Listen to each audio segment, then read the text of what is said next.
단심가라고 하는 시조를 기억하십니까?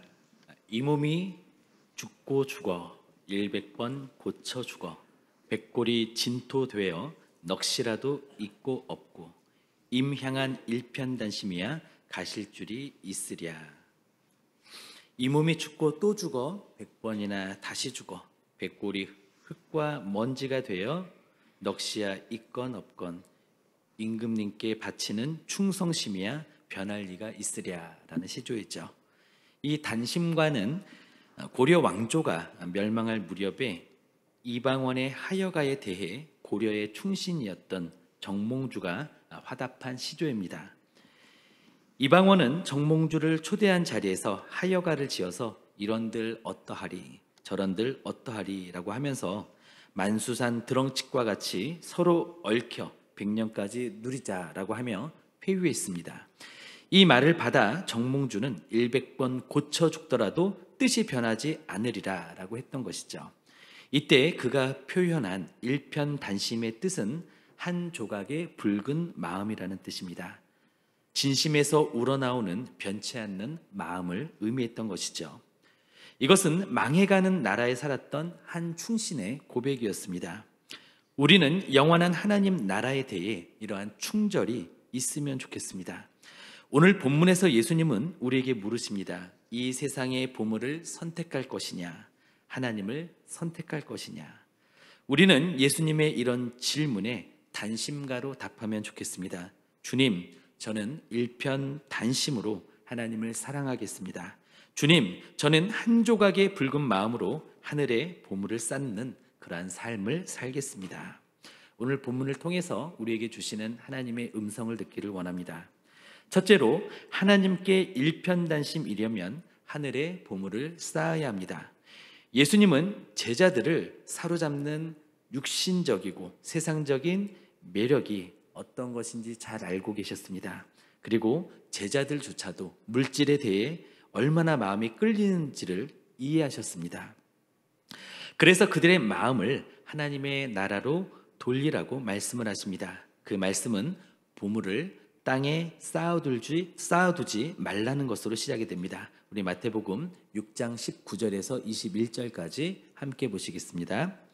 너희를 위하여 보물을 땅에 쌓아두지 말라. 거기는 좀과 동록이 해하며 도둑이 구멍을 뚫고 도둑질하느니라. 오직 너희를 위하여 보물을 하늘에 쌓아두라. 거기는 좀이나 동록이 해하지 못하며 도둑이 구멍을 뚫지도 못하고 도둑질도 못하느니라. 내 보물이 있는 그곳에는 내 마음도 있느니라. 아멘.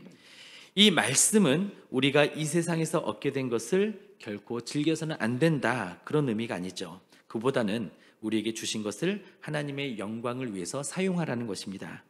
우리는 하나님이 주신 모든 것을 누리며 살아야 합니다. 받은 것을 누리지 않는 것은 주신 분을 모욕하는 행위가 되죠.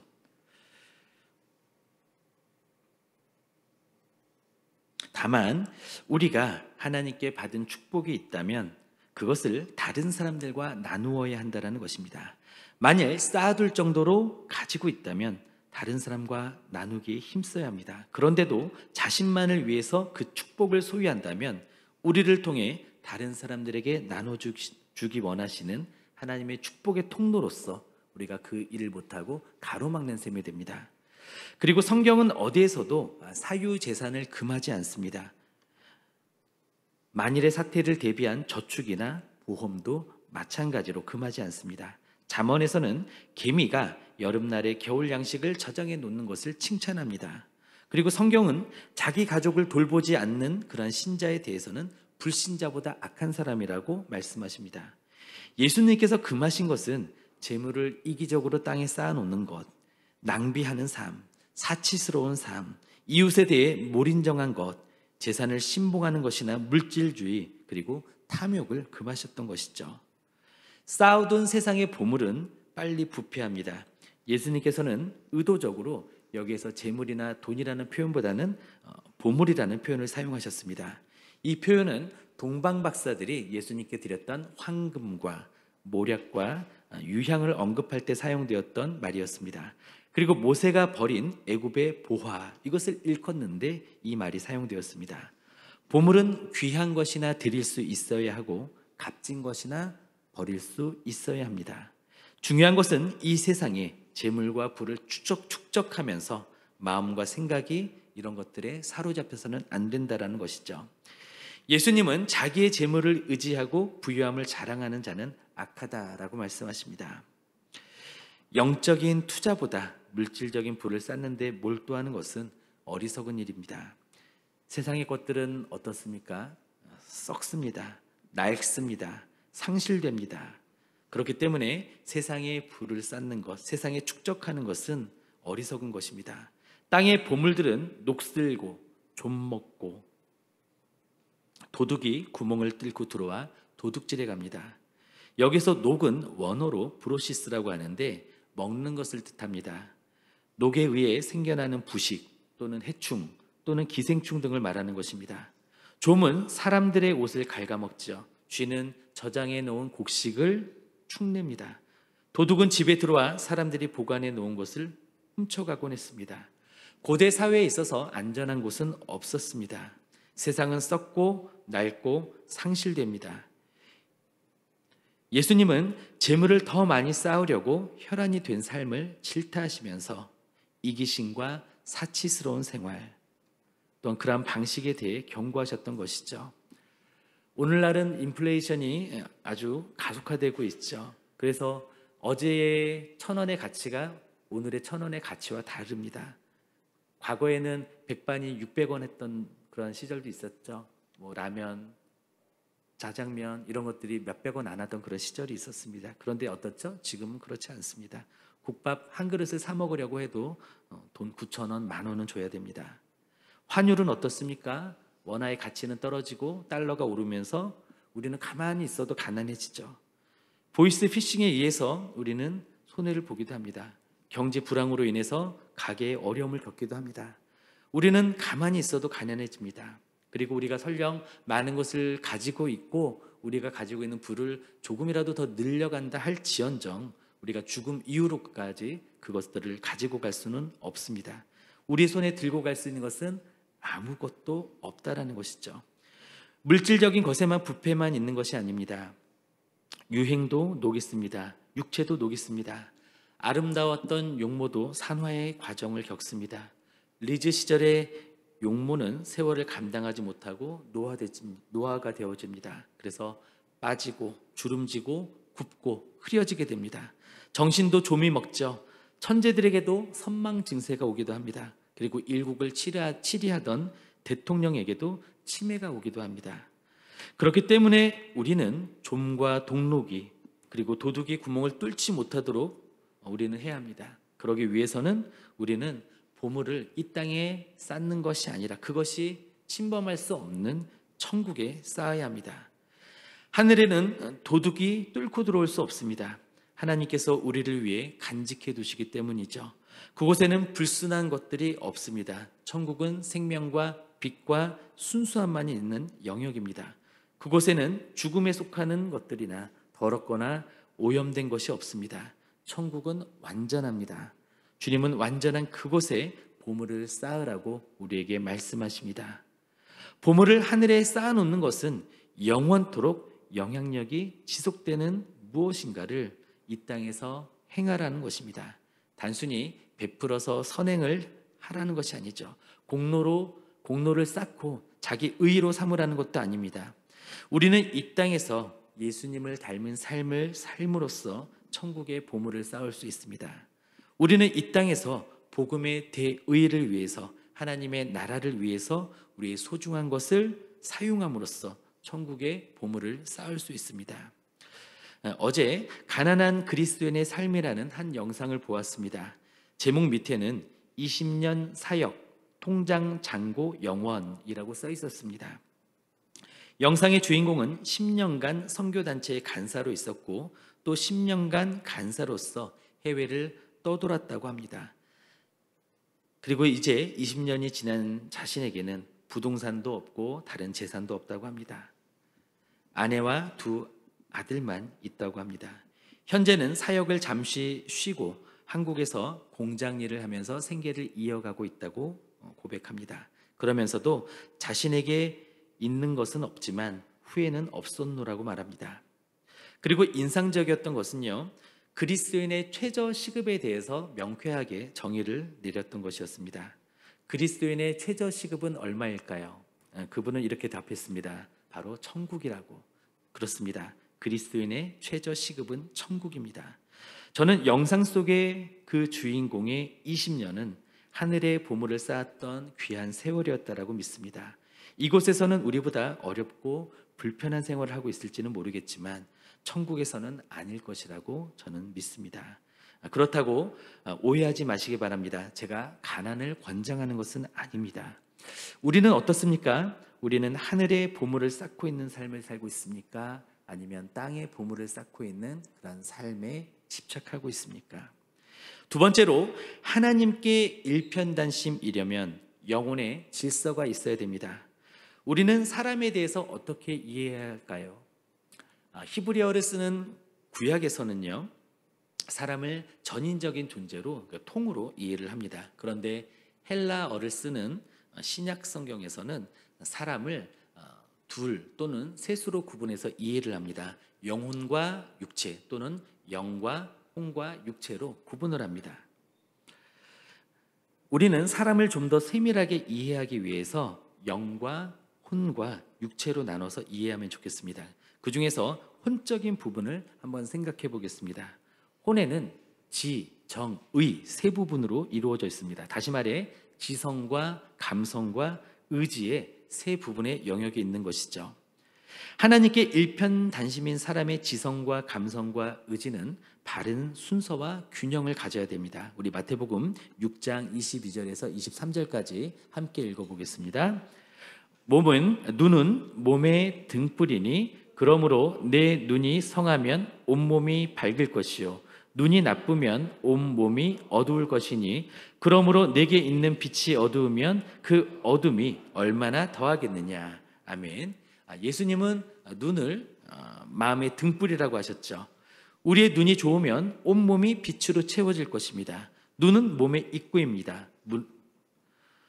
그 눈을 통해, 즉 문을 통해, 몸의 문을 통해 빛이 들어오고 같은 눈을 통해서 하나님의 아름다운 창조 세계를 보게 되는 것이죠. 우리가 하나님의 일에 시선을 고정시킬 때 우리 삶에 비추는 주님의 빛을 감지하게 된다는 것입니다. 우리가 이 땅의 재물을 추구하는데 우리의 온 눈과 마음을 집중한다면 우리가 받게 될 상급은 이 땅에 있는 그것이 전부일 것입니다. 그러나 하늘의 보물에 마음과 눈을 돌린다면 우리는 더 큰 상을 하늘에 쌓아두게 될 것입니다.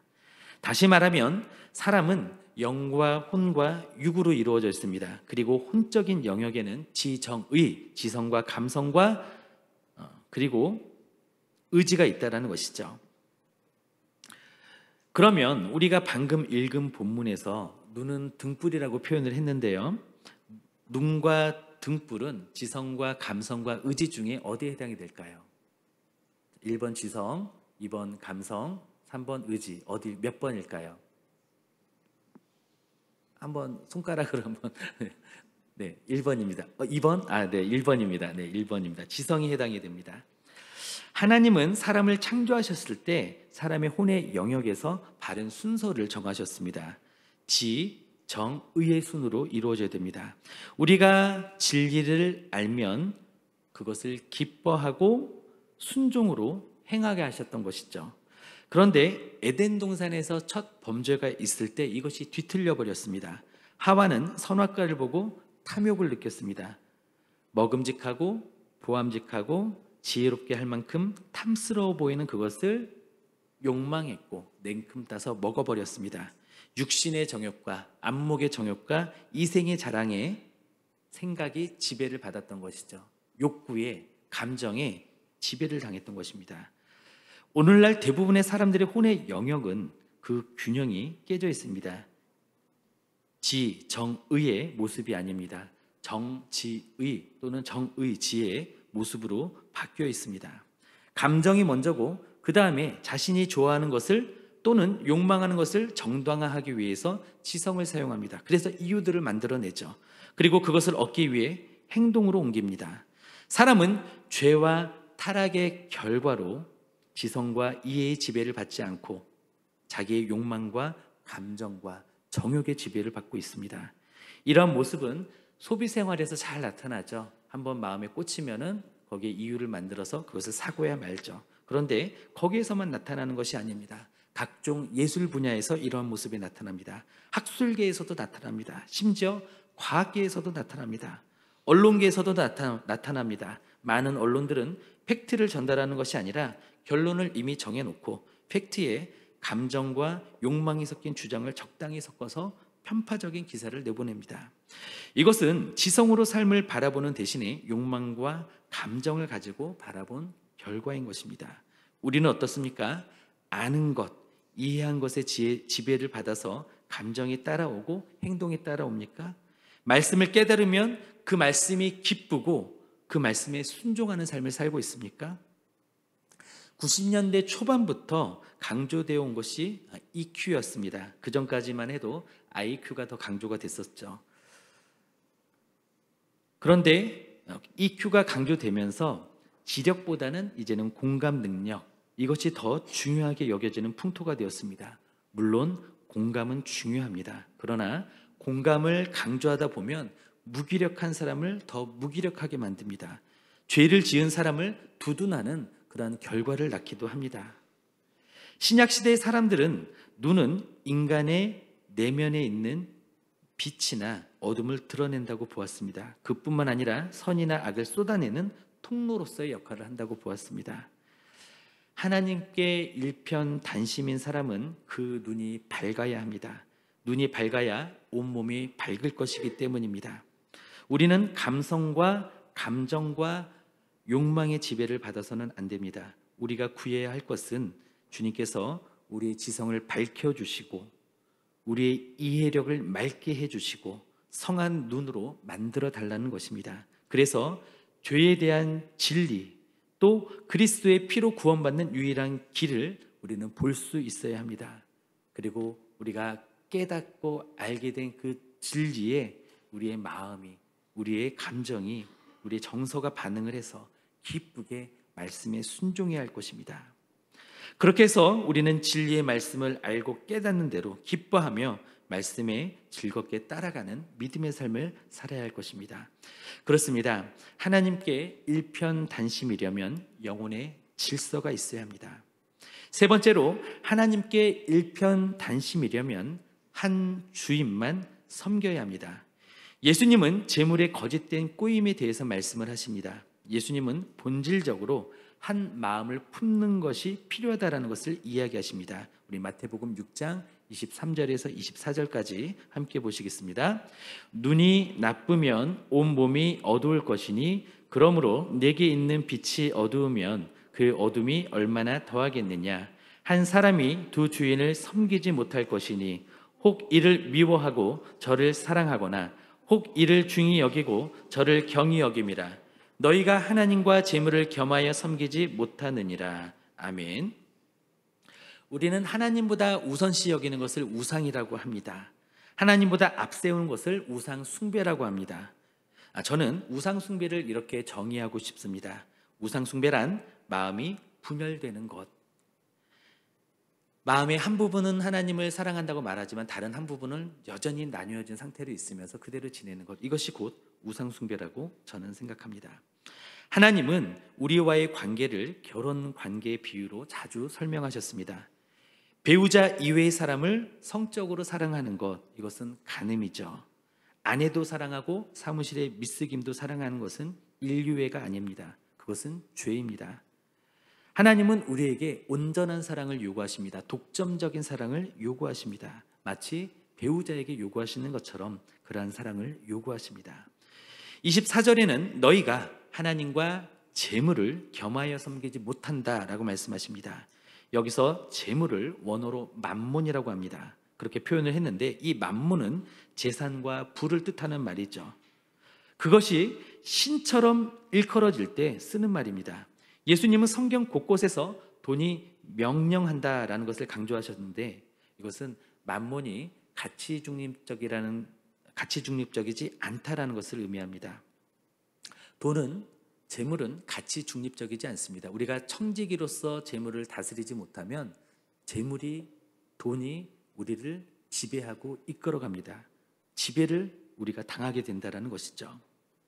하나님과 재물에 우리는 마음을 반반씩 나누어 또는 일부를 나누어 충성을 바칠 수가 없습니다. 그렇게 하는 사람은 이미 재물에 빠진 사람입니다. 매몰된 사람입니다. 하나님은 전념해서만 섬길 수 있는 그러한 분이십니다. 하나님은 우리에게 전인격적인 헌신을 요구하십니다. 너는 마음을 다하고 목숨을 다하고 생각을 다하고 힘을 다하여 주 너의 하나님을 사랑하라, 이렇게 명령하셨죠. 우리는 하나님과 만몬을 겸해서 섬기지 못합니다. 이것은 양자택일의 문제입니다. 이것이냐 저것이냐의 문제입니다. 돈과 돈으로 살 수 있는 물질에 헌신되어 있는 사람이라면 결코 하나님께 헌신할 수가 없습니다. 돈에는 부패하도록 하는 가공할 만한 힘이 있습니다. 믿는 우리들은 그러한 돈에 매몰되어서는, 압도되어서는 안 됩니다. 예수님은 어떠셨죠? 단돈 한 푼 없으셨고 나무 십자가에 벌거벗긴 상태로 못 박히셨습니다. 우리는 재물 또는 재물과 겸하여 하나님을 섬길 수는 없습니다. 우리는 하나님 한 분만을 섬기기로 결단해야 합니다. 하나님께 일편단심인 사람은 한 주인만을 섬겨야 됩니다. 결코 하나님과 재물을 동시에 섬길 수는 없습니다. 아까도 말씀드렸지만 가난을 권장하는 것이 아닙니다. 우리에게 주신 것을 누리십시오. 그러나 그것에 매이지 마시라는 것이죠. 동생이 하루 만에 죽고 나서 깨달은 언니의 한마디, 이러한 제목의 쇼츠의 내용이 있었는데 그 내용에 많은 댓글이 달렸습니다. 그 영상의 주인공은 담담하게 입을 엽니다. 3년 전에 제 동생이 교통사고로 죽었어요. 청량리역에서 지하철 공사를 하던 포크레인에 깔려서 직사했습니다. 그날 아침에 제 운동화를 신고 나가고 언니 나 이것 좀 신고 나갈게. 정말 아무렇지도 않게. 근데 죽었어요. 그런 일을 겪고 나니까 내가 왜 이렇게 고생하면서 돈을 모아야 하고 왜 올지 안 올지 확실하지도 않은 미래를 확신하면서 오늘을 이렇게 고생 살아야 하나.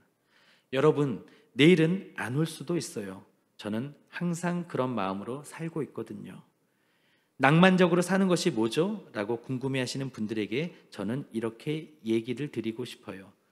오늘이 나의 마지막 하루라고 생각하는 삶. 그 밑에 달린 한 댓글이 이 내용을 잘 요약해주고 있는 것 같습니다. 저도 어린 나이에 엄마가 돌아가셨어요. 그 후로부터 마음속에 항상 죽음을 대비하는 것 같아요. 우리는 항상 죽음을 대비하는 자세로 하나님께 한 조각의 붉은 마음, 작지만 뜨거운 온 마음을 드리기를 원합니다. 일편단심으로 주님을 사랑하며 하나님 한 분만을 주인으로 모시고 영혼의 질서가 있는 삶으로 하늘의 보물을 쌓는 삶, 단심가의 노래로 찬양하는 우리 모두가 되시기를 예수님의 이름으로 축원드립니다.